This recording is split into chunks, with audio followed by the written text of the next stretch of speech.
Bonjour la team, j'espère que vous allez bien. C'est toujours pour moi un immense plaisir de me connecter à vous pour vous parler de l'entrepreneuriat.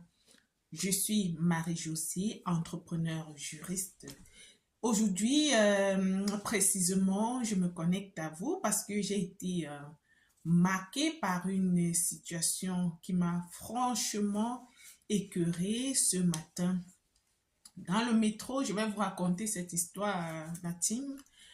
Dans le métro, j'étais tout juste assise près d'une jeune demoiselle qui était en pleurs.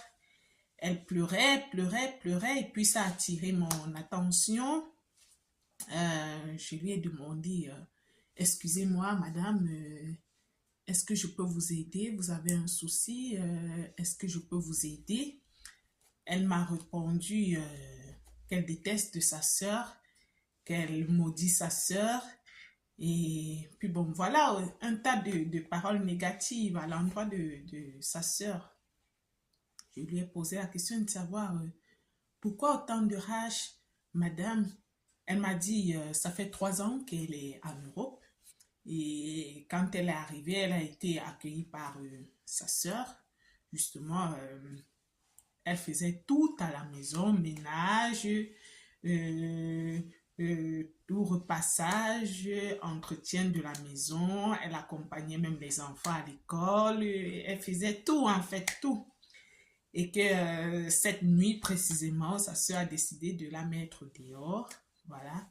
Tout simplement parce que elle n'a pas pu préparer à temps, parce qu'elle avait cours. Elle avait cours puisque c'est une étudiante, janvier m'a-t-elle dit, et elle avait cours, elle n'a pas pu préparer aujourd'hui et sa soeur a décidé de la mettre dehors.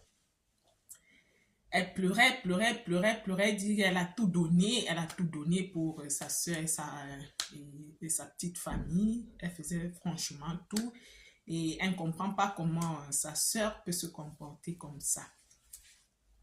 J'ai essayé de la calmer à mon niveau comme je pouvais. Je l'ai écoutée quand elle parlait, quand elle s'est vraiment, je peux dire, elle se défoulait, elle parlait, elle évacuait. Et puis c'est pourquoi on dit, la team, quand vous êtes parfois très très en colère et que vous pouvez parler, vraiment parler, parler, parler, parler, parler, ça peut vous libérer parce que la jeune dame, quand je l'ai vue à 7 heures du matin, et la même, puisque je l'écoutais, je l'écoutais, je l'écoutais, je l'écoutais, et voilà, et elle allait à le même arrêt, elle allait, voilà, elle descendait au même arrêt que moi, je l'écoutais pendant 30 minutes, franchement, la tendance avait changé, donc je l'ai franchement écouté, je l'ai bien écouté, et voilà, et elle se défoulait, elle était vraiment, vraiment, vraiment, vraiment remontée contre sa sœur. Je lui ai dit, je vous comprends parfaitement. Nous sommes en Europe, nous sommes en hiver déjà. Et voilà, vous êtes dehors, je comprends votre rage. Mais prenez votre mal en patience. Est-ce que vous avez un endroit où vous pouvez loger? Elle a dit qu'elle a appelé sa copine. Sa copine a décidé de l'accueillir pour un moment. Le temps pour elle de trouver, voilà, une chambre à louer et autres. Voilà. Je lui ai dit, la chance que vous avez déjà, c'est d'avoir quelqu'un qui accepte de vous accueillir. Et le conseil que je peux vous donner, c'est de prendre votre mal en patience. Ça fait très mal. Ça fait très mal. Nous sommes en Occident. Il fait vraiment très, très froid en hiver. Ça fait vraiment mal. Ça fait vraiment mal. Mais prenez votre mal en patience. Si vous êtes en santé, si vous êtes en santé, essayez déjà de trouver peut-être un job étudiant, un ou deux jobs étudiants. Voilà. Vous êtes dans un pays où on donne la possibilité aux étudiants de travailler quelques heures par semaine. Allez, inscrivez-vous dans des intérims. Voilà. Trouvez quelque chose à faire.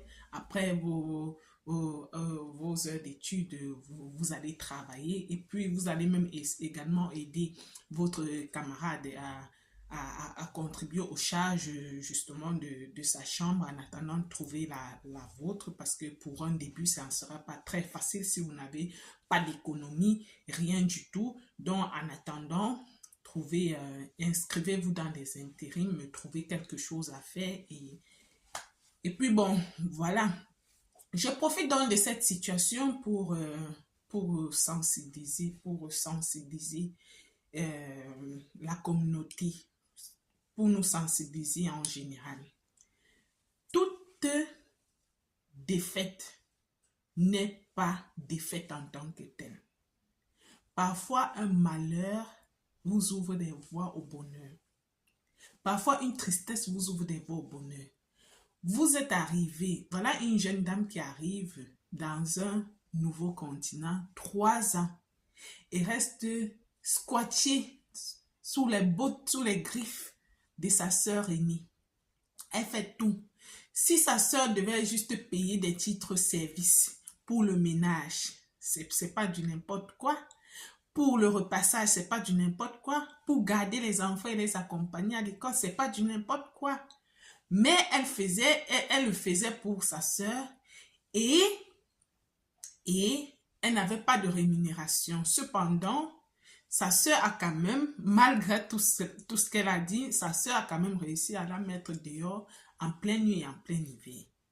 Alors, elle qui se retrouve chez sa copine maintenant, elle peut prendre son mal en patience, s'inscrire pour pouvoir trouver de l'emploi quelque part, en faisant ses études et ainsi de suite, travailler pour avoir son pain quotidien et pouvoir elle-même s'offrir peut-être une petite chambre en attendant, pouvoir elle-même se prendre en charge à un moment donné. Ça serait un plus pour elle. Donc, c'est important parfois de prendre des défaites comme des sources de motivation. Parce que parfois, quand nous restons dans le confort, nous ne réfléchissons pas bien. Elle, dans cette situation maintenant, elle va trouver des solutions à son problème. Elle va trouver des solutions à la précarité. Même si elle n'avait pas des possibilités de travail, comme elle est dans l'obligation, aussi bien matérielle que spirituelle, de trouver du travail pour pouvoir s'en sortir, parce que sa copine ne va pas l'héberger pendant longtemps. Il faut qu'on se dise les vérités, nous sommes en Occident. Elle va réfléchir 1000 à l'heure par rapport à quand elle était chez sa sœur. Et quand elle va réfléchir 1000 à l'heure, c'est comme ça qu'elle aura des opportunités et sa situation va changer sur tous les plans par la grâce de Dieu. Donc, parfois, nous sommes confrontés à certaines difficultés. Parfois, le Seigneur, pour ceux qui croient, justement, comme moi je crois, je suis croyante, je suis chrétienne, parfois le Seigneur te met en difficulté pour te montrer que ta place n'est pas là-bas. Ta place n'est pas là-bas. Et une fois que tu quittes cette place-là, tu trouves ta prospérité. Donc, c'est souvent bien de prendre un échec justement comme une source de motivation.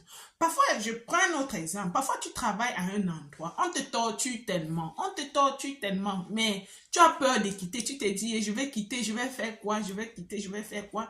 Mais une fois que tu prends la décision de quitter, de partir de cet endroit, tu te retrouves à un autre endroit et tu progresses 1000 fois, je dirais même 100 000 fois par rapport à quand tu étais à l'endroit précédent. Donc, il faut parfois prendre des défaites comme des sources de motivation pour pouvoir avancer dans la vie. Toute défaite n'est pas toujours, ne vient pas toujours pour te détruire. Il y a des défaites qui viennent comme des déclics, il y a des défaites qui viennent comme des délivrances dans nos vies et il faut savoir justement saisir ces moments de délivrance-là, saisir des opportunités pour pouvoir prospérer, pour pouvoir aller de l'avant et parler de ces défaites au passé. Utiliser ces défaites-là comme des exemples, utiliser ces défaites-là pour pouvoir enseigner, pour pouvoir faire des témoignages, pour pouvoir dire à vos enfants, dire à ceux qui vous écoutent que vous êtes passé par ci, vous êtes passé par là et maintenant vous vous retrouvez maintenant vous vous retrouvez à tel endroit. Donc ne prenez pas toujours des défaites, ne prenez pas toujours. Elle, si elle met en pratique tout ce que je lui ai dit, elle va remercier sa sœur plus tard. Peut-être c'est difficile, elle voit on l'a mis dehors et tout, c'est compliqué, c'est très difficile, mais de manière introspective, elle va remercier le Seigneur d'être passé par là. Donc, c'est le message que je tenais à partager avec vous aujourd'hui, la team. Je vous souhaite de passer une excellente journée. Tantôt.